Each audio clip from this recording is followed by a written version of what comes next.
Good morning, everybody. Thank you for joining us for today's webinar. My name is Amber Hines, and I'm the owner of Ashbur. We specialize in Medicaid compliant annuities from A-rated insurance carriers. And today, we're super excited about having attorney Todd Watley here with us to be a guest presenter talking about Medicaid planning techniques. And if you have any questions during today's webinar, feel free to type those into the GoToWebinar dashboard. We will leave some time at the end for questions. And then you can find a copy of the handouts and the handout portion of the GoToWebinar dashboard as well. There are a lot of slides, so I am going to not spend a whole lot of time here. I'll introduce Todd, and then he can go ahead and get started. So this is Todd Watley. He is a practicing attorney in both Arkansas and Oklahoma. He is a certified elder law attorney and has sold 3 law firms in Arkansas and is now coaching attorneys to practice elder law. And we're super excited to have an hour of his time today. And with that, Todd, I'll go ahead and hand that over to you. All right, thanks, Amber. I'm super excited to be here. Can they see me? Yes. Okay, so you see, I normally don't wear hats, but Amber and I have been friends for decades now, and she's an Auburn fan, and I live in Arkansas, and our basketball team beat #1 Auburn last night. So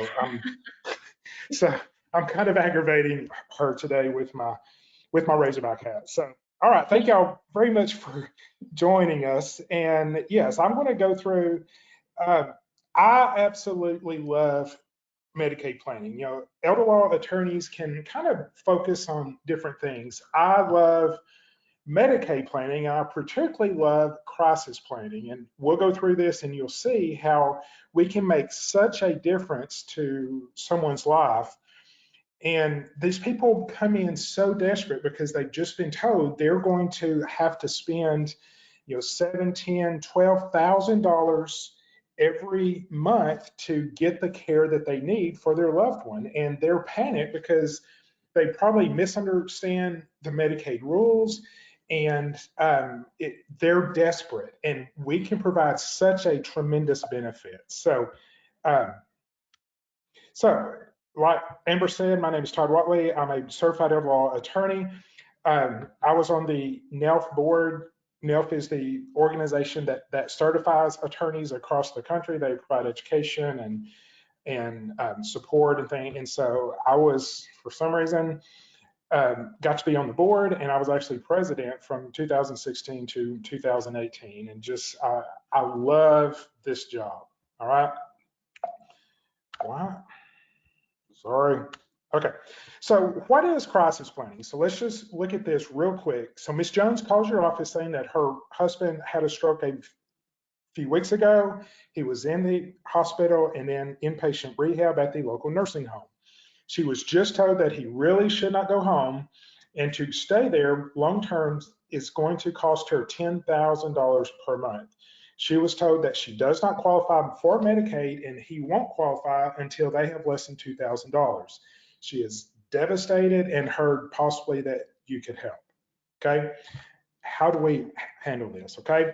So I'm going to go through this. This is extremely complicated. Okay. Please understand the laws here are convoluted. Sometimes they don't even make sense. Okay. But please understand it is terribly complicated, and this is an introduction. Okay, so let's look. So Medicaid planning deals with 2 things primarily. So I'm going to try to make this as easy as possible. There is income and there are assets. So assets first, and Amber did a really good job of going over this last week. So I'm going to go through kind of fast, assuming that you know this, but if not, you can go back and look at the slides.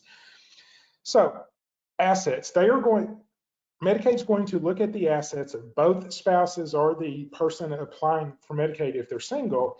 They look at everything, but then they'll say, okay, there are non-countable assets and there are countable assets. The non-countable asset list is very short. It's your home and any land that's attached to it, any household furnishings, meaning that anything that's in the house, the storage building, the attic, or whatever, 1 vehicle, and any prepaid burial plan. Okay, so that's pretty much consistent across the country. Now, some states, the IRAs of either or both spouses are non-countable. You've got to go and look at your state rules. And if you're still not sure, Amber can answer that question because she works with people all over the country, and I'm pretty sure she can answer that question. You know, is an IRA not countable in your state? All right. So then after that, pretty much everything else is counted.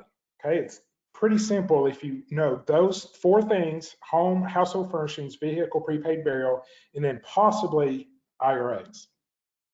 Now, let's jump to income. So income is any money that comes into your possession and you've had it for less than 30 days. Okay. That's typically Social Security, pensions, mineral rights, royalty payments, rental payments off of a rental property. That's income. Now, sometimes in IRA payments, you'll see in their checking account, they are getting an IRA payment, a required minimum distribution once a month or once a year. And you're like, oh, that just came in, so that's income. No, that is not income. It looks like income, feels like income, but it's technically just the IRA account going from this account into the checking account. So that's not income. Don't count that as income. It's an asset going from here to here. Okay.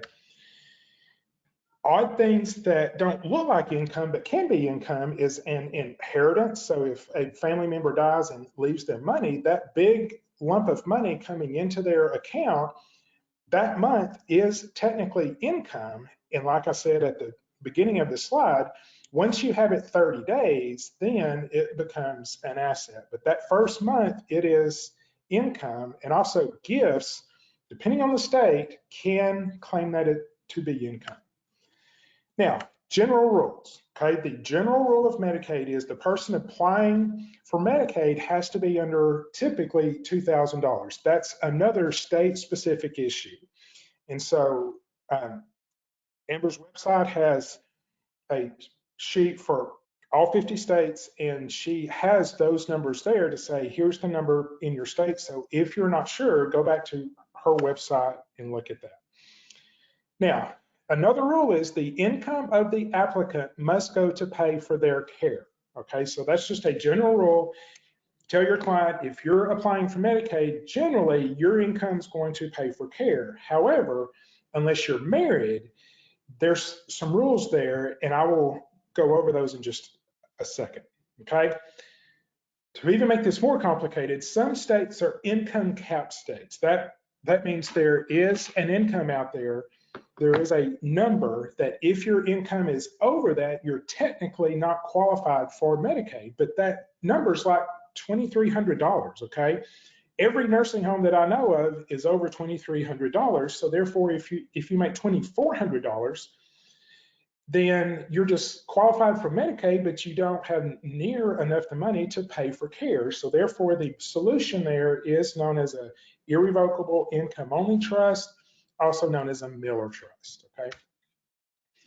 Now, so we've looked at assets and income. Another distinction you need to make is this client single or are they married, okay?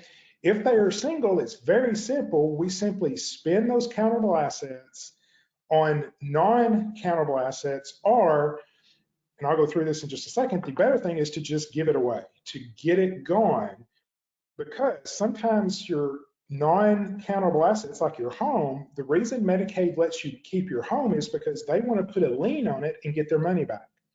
And so, yes, you can, and the other thing is you can own a home and be on Medicaid, but remember with income, the person applying for Medicaid, their income goes to pay for care.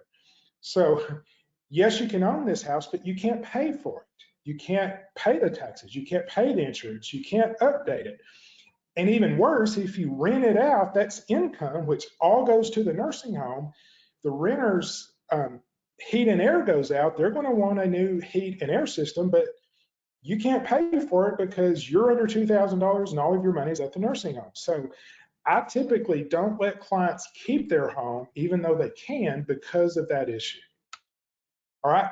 And then if you're married, there's a whole section of the Medicaid rules. I call it, this isn't their official name, but it just makes sense. It's the spousal protection rules. And Congress actually had a heart and said, look, if we've got a married person going into the nursing home applying for Medicaid, that means their spouse is not in the nursing home and they need income and assets and they need to live. And so there are some rules there that says we can get this person on Medicaid and this person gets to keep some assets. And that opens the world to planning, okay? So here's those rules real quick. Congress realized there is a spouse at home who needs some money. These rules, even on their own, are quite generous, but a good elder law attorney, if you really understand these rules, you can protect countable assets, not the non-countable, they're fine.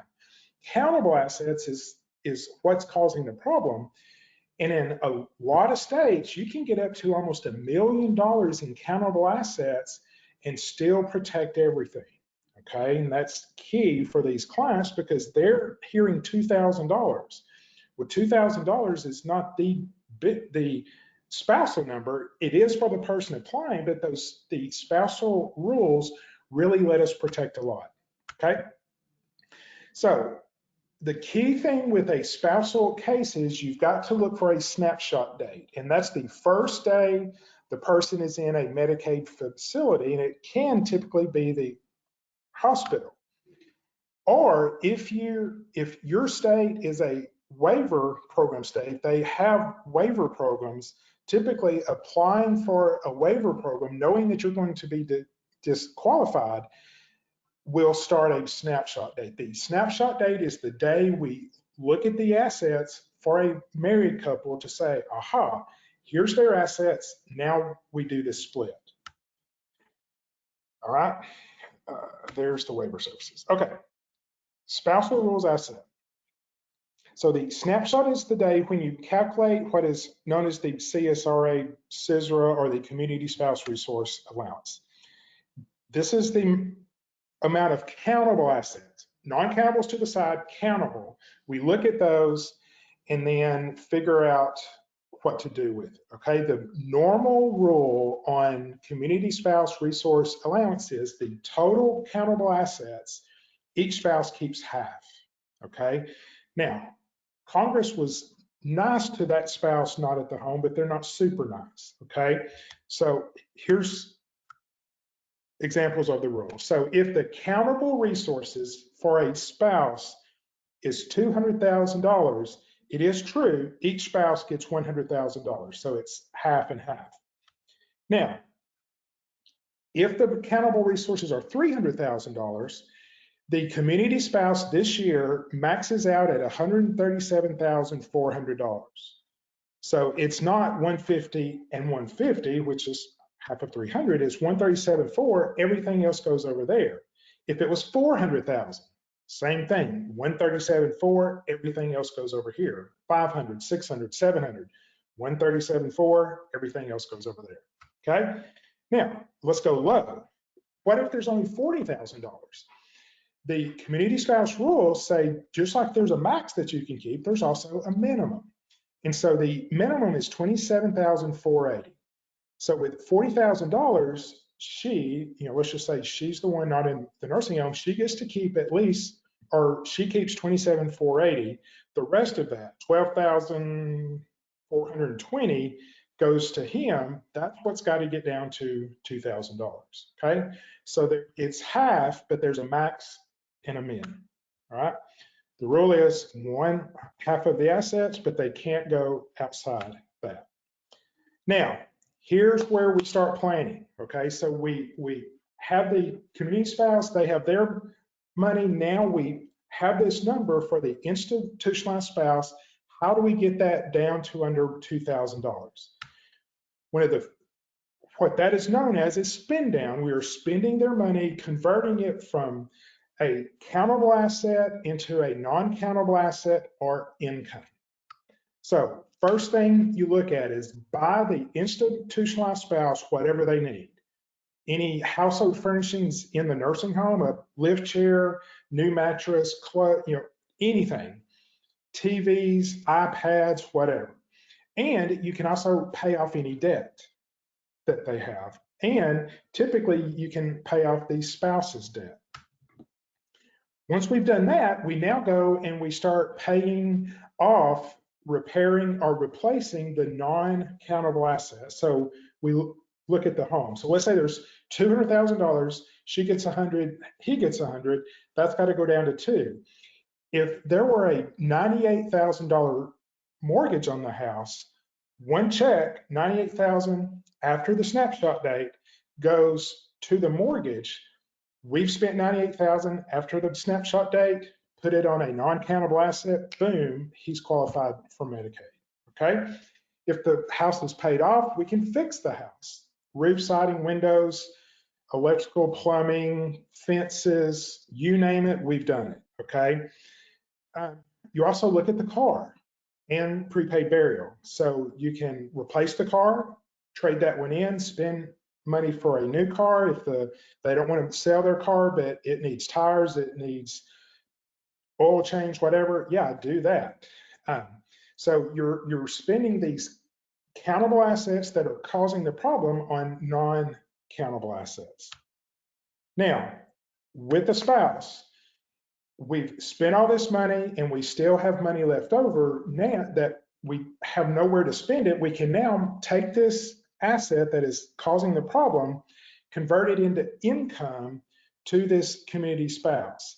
This is where we can get someone with $500,000, $600,000, $700,000, $800,000 in countable assets qualified that quick. We spend it on 1 and 2, get those things fixed. We may still have $200,000, $300,000, $400,000, $500,000. It's like, crud, what do we do with this now?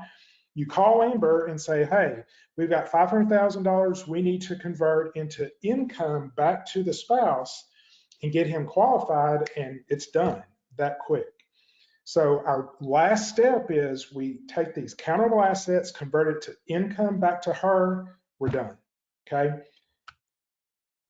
That's really it, okay? Now, like I said, this is an introduction. This is extremely complicated, and there's some things that you might think about buying that are not good ideas, but please understand, this is basically it. You do 1, you do 2, and then the last thing you do is 3. Now, income-wise, rule number 1 is the community spouse gets to keep all of their income, okay? Rule number 1, community spouse, the one not in the nursing home, they keep their income.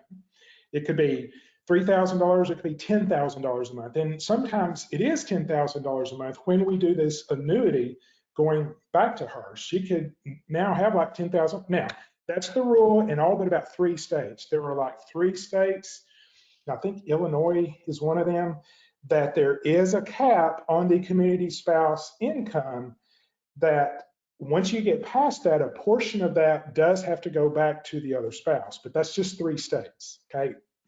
The vast majority of states, rule number 1, community spouse keeps all of their income. Rule number 2 is if their income is not up to the MMMNA, that stands for minimal monthly maintenance needs allowance. So there's a income number that Congress said, look, if the community spouse is not up to this number, then we get to pull money from him typically and give it to her so that she gets up to that number. Now, what are those numbers? So in 2022, some states are minimal states, some states are maximal states. I am licensed in 2 different states and each one is one or the other, okay? In Arkansas, we're a minimal state, so the community spouse should get up to $2177.50. But if they're in Oklahoma, they'd start out, her income should be $34.35, boom, right off the top. And so if her income's not that, we can pull enough money to get her up to $34.35. But if she's just over the state line in Arkansas, she only gets to keep 21, or she gets at least $2177.50. Now, if you're in a minimum state, you can get them somewhere above minimum, but you can't go above maximum. So this number includes some housing, some predetermined values for housing and expenses and things like that, okay? So if you're in a minimum state, you always submit monthly bills that this community spouse is going to have to spend. So like I don't know these are real numbers, but just go with me. Let's say there's $400 on housing expenses, okay? So if she's spending $500 a month on a POA due, she lives in a really nice community and she's spending $500 a month in property owner association dues, you submit that to Medicaid and they're like, oh, okay, that's not included in this 2177. So therefore she'll get another possibly $500. So she can go up to 2677 because of this POA due. I've had cases where their utility bills are just outrageous. It's an old heat and air unit or whatever, and they're spending $500 or $600 or $700 a month on utility bills. There's a set number in this number that covers utilities. Submit those bills, and Medicaid may very well say, oh yeah, she needs $300 extra to cover those utility bills. So she gets up to 2477. So you're really advocating for your client to submit those bills and hopefully get them from 2177 up to 3435. But if you're in a maximum state, you don't do that because you're there, okay? There is no way to go above that, okay? So it's only the community spouse's income. If it's below the MEMNA, we pull money from them to get them up there. All right, single person. This is fairly quick. So you've got to get countable assets down under $2,000. You can spend countable asset money on non-countable, just like we did with the married couple. But the problem is estate recovery. Every state has some degree of estate recovery. Federal law requires the state to say, hey, if this person that was on Medicaid had assets, you need to go after it to get your money back.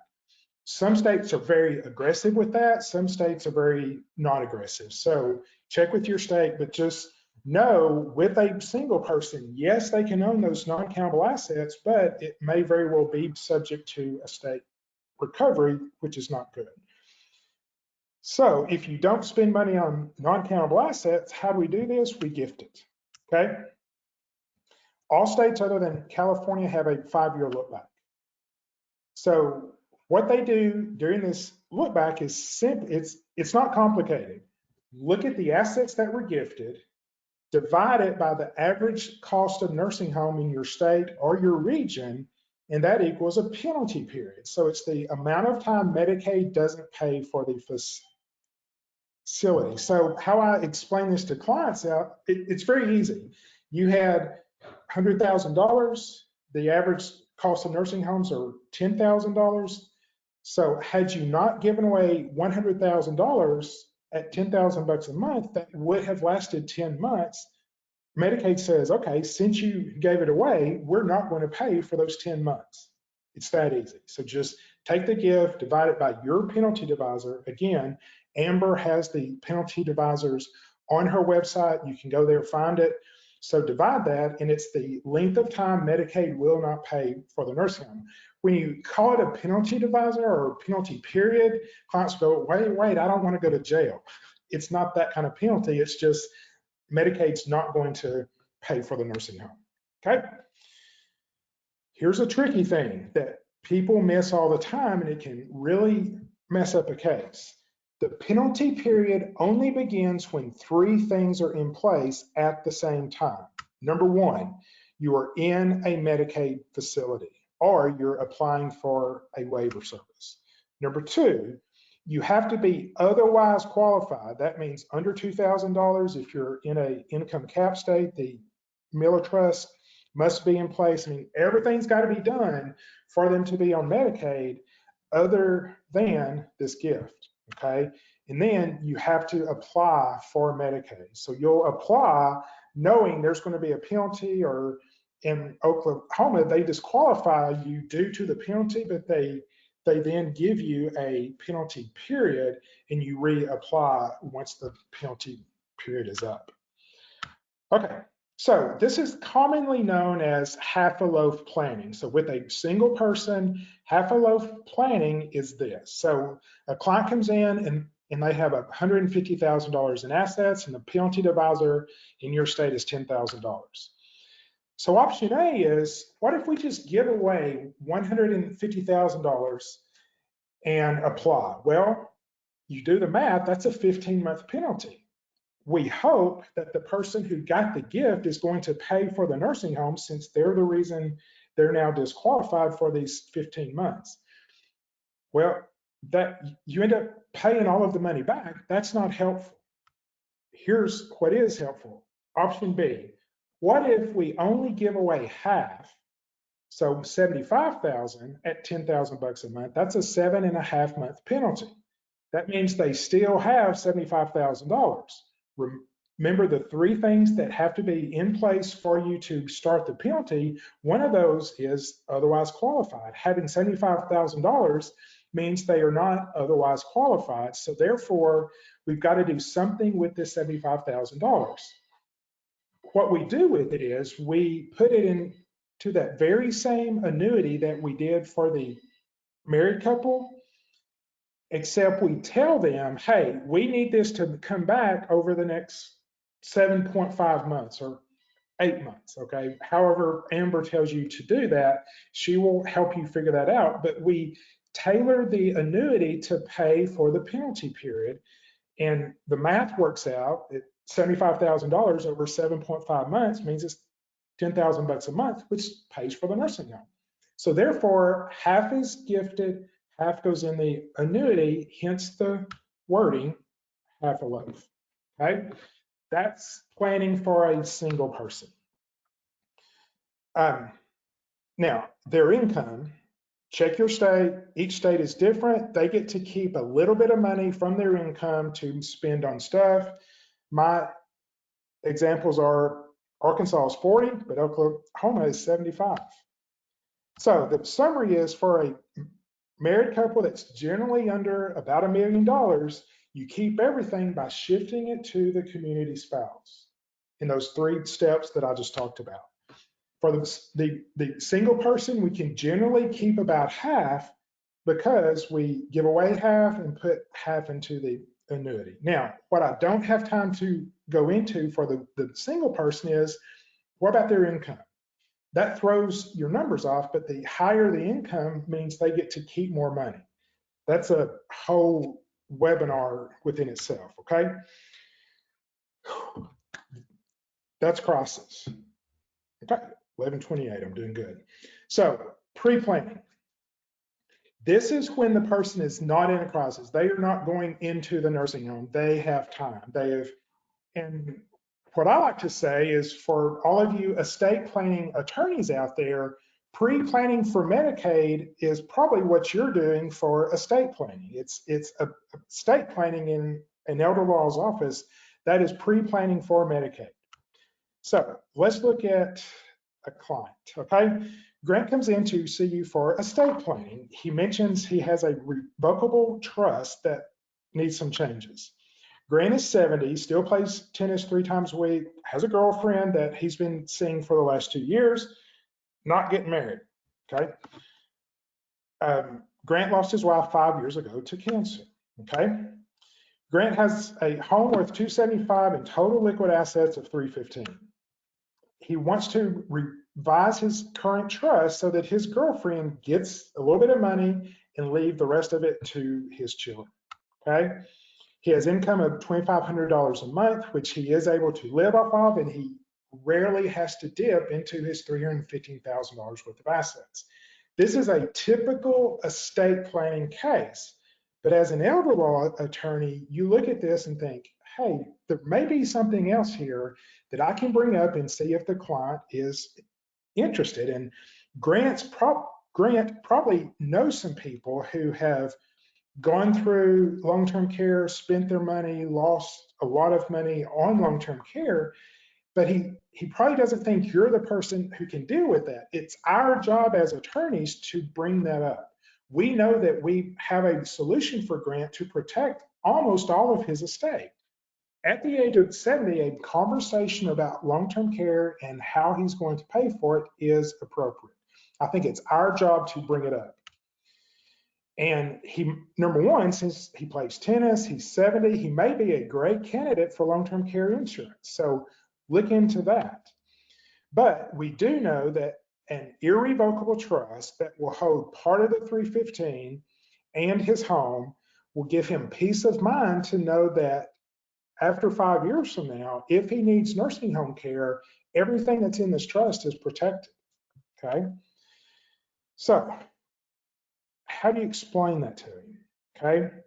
The initial meeting is typically, excuse me, with a proactive client, you know there is a solution, okay? But how do you explain that to them? I suggest in this meeting, you bring up, hey, have you known of anyone who's had to spend money on nursing home care, who's lost money doing that? Do you want to talk about that? And they're like, well, yeah, but I didn't think you were the person to do that with. Yeah, let's talk about it, okay? So when we talk about trust, just people don't understand trust, but they do understand piggy banks, buckets, and whatever. I typically use the example of a briefcase. Here's this briefcase. Your current revocable trust is a briefcase that you control. You can open it, you can do things with it. Everything in there is for your benefit. What I'm talking about to protect your assets from Medicaid is a briefcase, but it has locks on it and you don't have the key, okay? You're going to give the key to your son. They control it, but by us putting it in this locked briefcase, and you not having the key, and you can't technically benefit from this briefcase, it's now protected. They understand that. They're like, oh, yeah, that makes total sense. Okay. So what are we trying to do here? We're removing the assets from the reach of the Medicaid applicant, and if they're married, their spouse. We're providing much more protection to the assets than with the outright gift. And protection is bankruptcy, divorce, and lawsuit of the beneficiaries, tax reasons, and I'll go over those in just a second. We are taking advantage of tax breaks that are only there for this irrevocable trust. Now, the primary tax-related goals is we want to achieve a step up in basis of the assets. You understand your purchase price is your basis. And if you give this property to your kids, yes, that will protect it from Medicaid, but you also lose the step up in basis that it steps up in value to the current fair market value as of the date of death if it transfers because of death. If you give it to them now and you lose all rights in it, they don't get a step up in basis, and that can be a substantial tax hit. So those are income and capital gains are taxed at the grantor's individual tax rate. So what's in this trust, being a grantor trust, if you word it this way, whatever is gained in this can be taxed at the grantor's rate, which typically is lower than the beneficiary's rate, which is beneficial. We can also preserve the real estate property tax exemptions, homesteads, a freeze in your price or your taxes, things like that. This trust allows you to preserve those where you don't if you just give it away. Okay, the 121 capital gains exclusion. If you put it in this trust and it needs to be sold, which typically once Grant has a stroke or whatever and goes to the nursing home, the kids want to sell this property. If he still owns it, it goes from a non-countable asset to cash, which is countable. That's a problem. And the trust doesn't do that. Okay, the trust can sell it, and it's the trust who sells it. The trust gets the money, not Grant.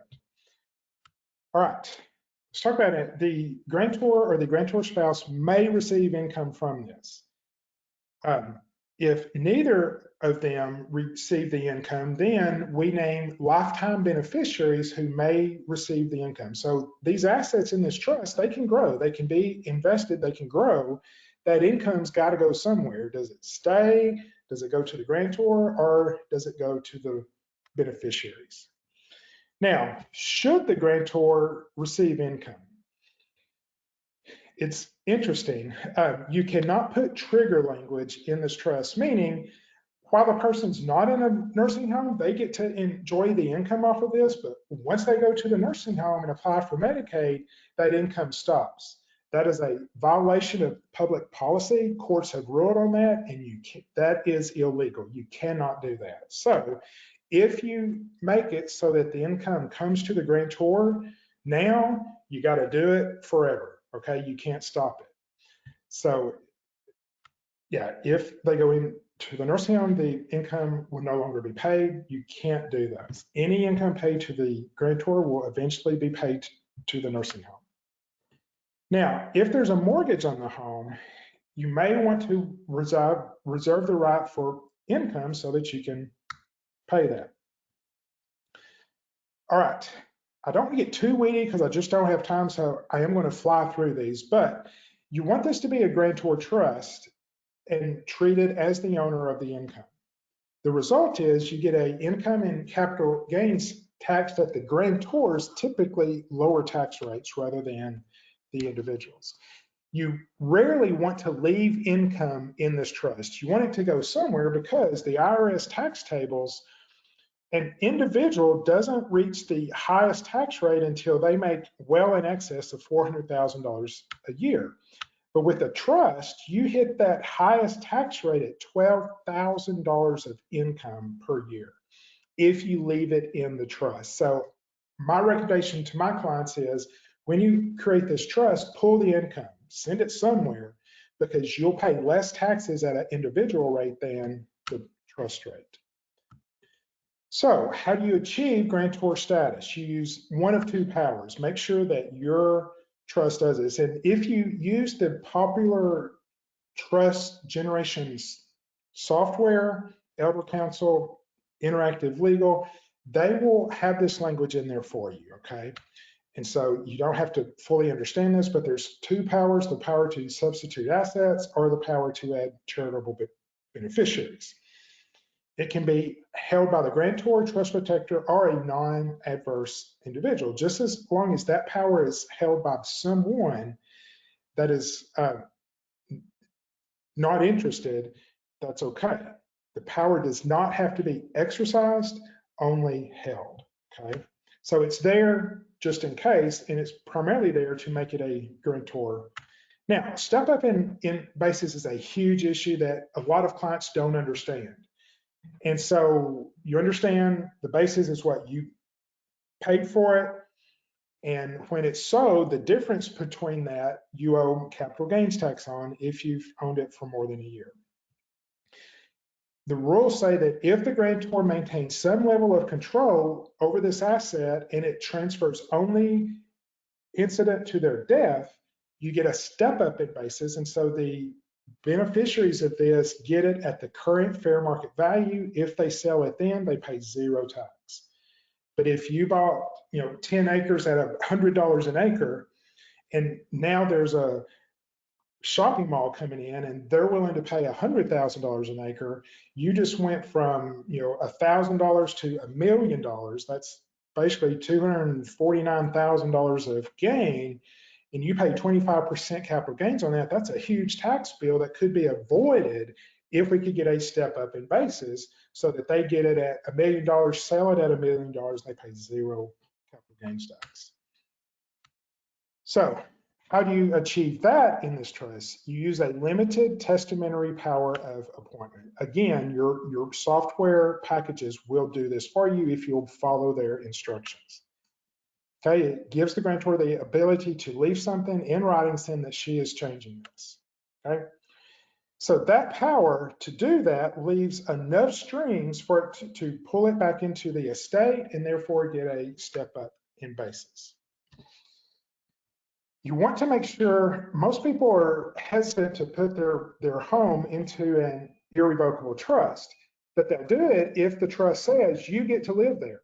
And it's okay for them to benefit from this irrevocable trust to live in their house because your home ownership is a non-countable asset with Medicaid. So giving them the right to live in this house, it is okay, and you should do that. Okay? It'll protect the property tax exemptions, homestead, things like that.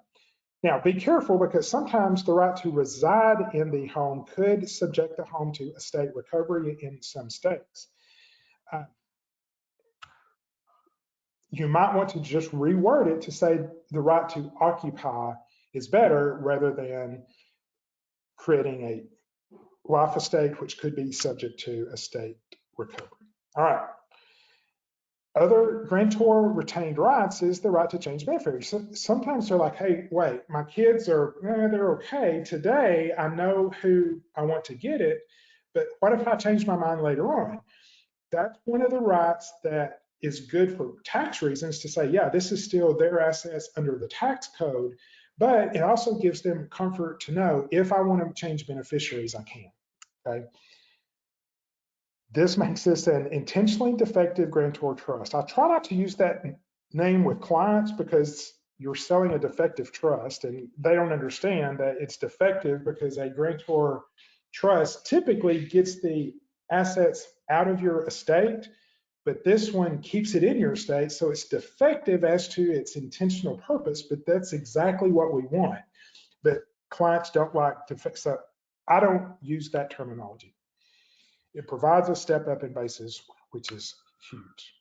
Now, common question with clients and whoever is, what about gift tax returns? Well, the right to change beneficiaries means that this is not a completed gift. You only owe or should only do a gift tax return if you have a completed gift. Being able to change beneficiaries, we don't know for sure who's going to get this money, so therefore it's not a completed gift, and therefore no gift tax return has to be filed.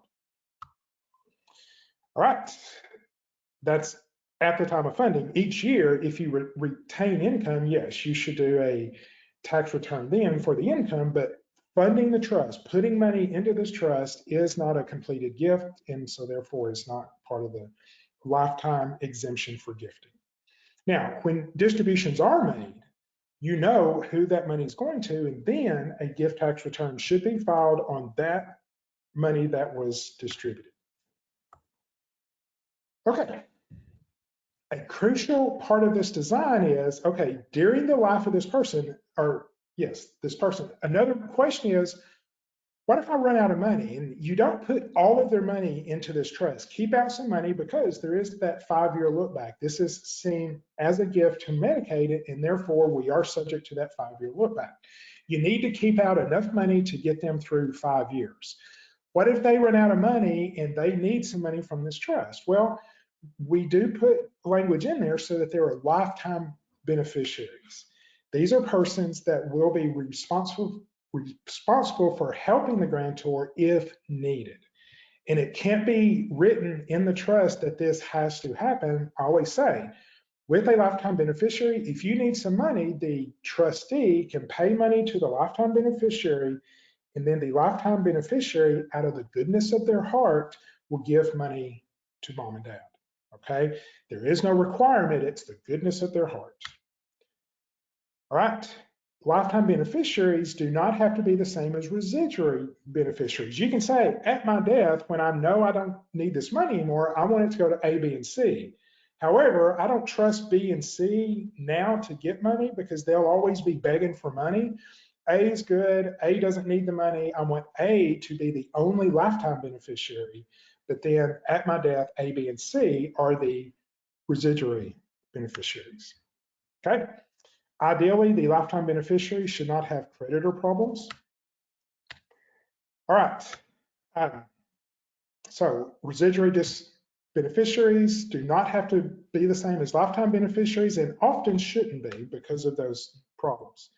Again, this is a very superficial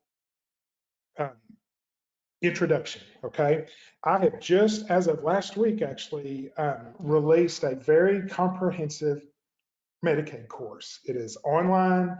You have access to it forever. It's 34 videos that are some, and 5 to 15 is incorrect. Once we finally got it produced and looked at it, it's typically 10 to 25 minutes each. Single topic videos that if you want to go in and say, now, what's the minimum monthly maintenance needs allowance? You can go to that video and see that and say, oh yeah, that's right. You don't have to search through 8 hours of video to get to it. It's single topic, okay?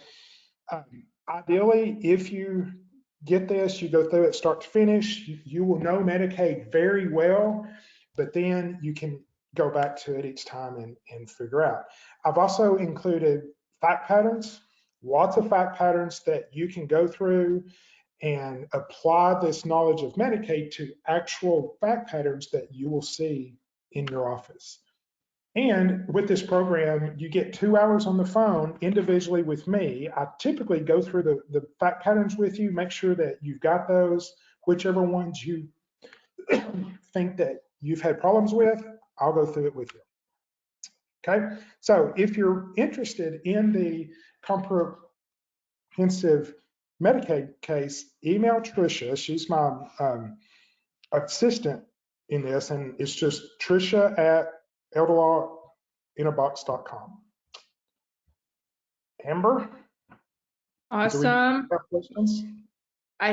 We don't have any questions typed in yet, so I'm going to give people a couple of minutes to type in questions if they have them.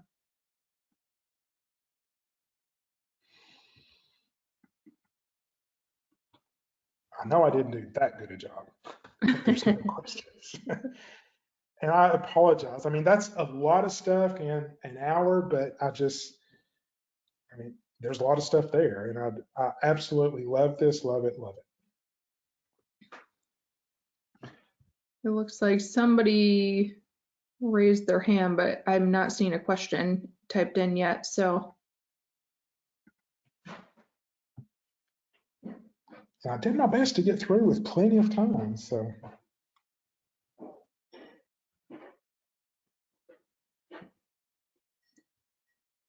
So until someone does that, I'll just, the course is on Teachable, and I'm getting really good reviews from it. You know, people, I did something like this, but I did like 3 videos. People are like, Todd, how do I get to one specific topic? I'm like, well, you just gotta go through that 3-hour video. So we redid that to do single topic videos so that you can go back and look at it. And I have taught the weekend courses that a lot of people go to, and I became frustrated because people would say, Todd, I attended your course, I learned a lot, I thought I knew it, but I got home Monday morning and got a phone call with some facts, and I was like, I don't know what to do. And I know it, but I don't know how to apply it. And like the weekend courses give you like 3 fact patterns, maybe 5 fact patterns, and you're done. And who you can call are other people who attended. Well, they're in the same boat you are, they don't know it. And so I decided to completely revamp this. Number one, when you leave the weekend course, you've got a 3-ring binder or PDFs on your computer that you can go back and look at. Well, sometimes that helps, but most times it doesn't. And you don't have anyone to go back and talk to. And so I completely redid the course in those single topic videos, did a bunch of fact patterns, and giving you time with me to say, hey, Todd, let's go through this. And to be honest, if you bought the course and we go through the 2 hours and you still have questions, I'll answer your questions. Email me, call me, we'll do short thing. I just guarantee 2 hours with me on the phone to go through the fact patterns. Or you think you got the fact patterns and you got a client coming in, it's like, hey, Todd, can you do the meeting with me? Sure, I'll be glad to. I'll sit through the meeting and help you deal with those facts and sell the case. And that's, you know, that's where it really comes into play. Okay, we have a couple of questions here, Todd. One of them is a home placed in a Medicaid trust protected from Medicaid payback at death? Yes. Because, yes, it is protected because that sparks the 5-year gift rule. You can't be penalized for 5 years and them still get their money back. Okay, So, and yes. then Here's another one, not sure if you've run across this in Arkansas, but we have somebody who is an 81-year-old client with 12 million in assets and a 51-year-old wife in need of long-term care. They have 2 children, age 27 and 21. Not sure if they're just, that's the only statement that is typed in here. So I'm not sure if they're wondering if this is a client that you would do long-term care planning with, or what exactly the question is there. Well, at $12 million, my first response is, and sometimes just because we can do it doesn't mean we should do it. And so if someone's got $12 million, them paying $10,000 a month is probably not going to devastate them. And so I would have a very frank conversation with them. It's like, do you really think the Medicaid program is for you? And particularly, the only way we can get them qualified for Medicaid is to pretty much put that whole $12 million into an irrevocable trust that may or may not benefit the spouse and then would benefit the kids. How do you designate who benefits from what there? It will significantly tie the hands of the spouse as to can they enjoy that money or not, because anything that she benefits from comes into play with Medicaid. And so basically she cannot be the beneficiary of that for more than much money. And so I would think she would not like going from 12 million to 137,000. Okay. She would have a problem with that. And just the general societal concept of, should someone with $12 million really go on Medicaid? That's a philosophical discussion, but it is one that I think you should think about and contemplate. Okay. And just, Todd, for people that are just looking to get into elder law, with you still practicing, having a current practice, what would you say is some of the ways that you're out there marketing yourself if somebody is interested in getting in this area of practice? Yeah. With COVID, the older population has become very savvy on the computer, and they've learned how to do Google searches and different things. And one thing that I've seen really blossom is webinars that are either both live or just recorded. And there's a lot of platforms out there. I just switched to a platform called Webinar Jam. And you can go in and record just a general information. Here's what I do. Here's estate planning. Here's how to protect your home, different things like that. Do that, put it out there, and then it will show up under Google searches. You can advertise that. People like to get some idea of what you do. And the huge thing with elder law is I'm still fighting, even though I've been in my current location 15 years now. I'm still trying to get people to understand your general practice attorney really has no idea what they're doing when it comes to pre-planning and crisis planning for Medicaid. That they think, well, I went to Mr. Johnson, my divorce attorney, 40 years ago, and he's still in practice, so I'm sure he can help me with this. No, he cannot. And your job is to put information out there for free that people can get to and say, oh, there is a difference between an elder law attorney and my divorce attorney or my criminal attorney. Is you've got to let people know I can help you. And it's a very unique area of the law. And so I have found that is more popular now than it was 10 years ago.